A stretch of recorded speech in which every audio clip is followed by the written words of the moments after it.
So my name's James Huckle and I participate in Olympic rifle shooting in the three disciplines, which is 10 metre air rifle, 50 metre 3P and 50 metre pro.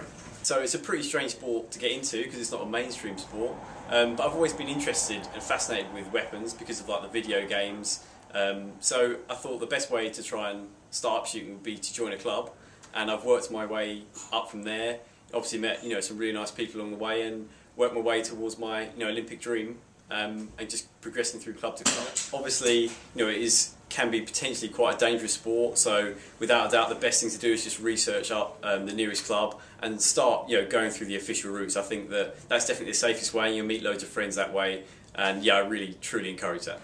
I mean, it's pretty much the same as any other sporting training regime. Obviously, for the shooters, it's less physical, and a lot more technical, and a lot more mental. But I do about 45 hours on the range just training, along with maybe about 10 hours in the gym, and my training regime can be built up from, as I said, like the technical point of view, so that's just getting used to the shooting aspect, and the psychological point of view from how you would attack a match and the tactical planning of a match. I think for shooting, it's probably out of all the sports, it really is so psychological. So the pressure element of an event, especially an event maybe like the Olympics or like Commonwealth Games, World Championships, is it's so important to keep under control. So for me, it's just really about visualising, keeping confident, just thinking through all the positive times you've had in training, all the positive matches you've done, and just kind of going with it, just staying focused, not worrying too much about other people, and just staying focused on your match. The Olympics is usually something, oh yeah, it's happening in that country, but the fact that it's actually happened at home, everyone's just so involved,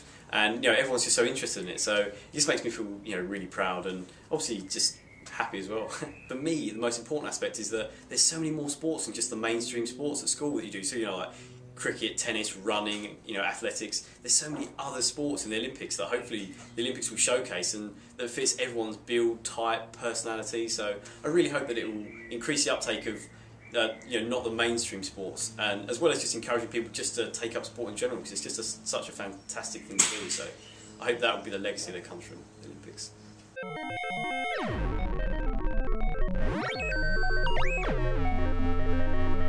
Winkball.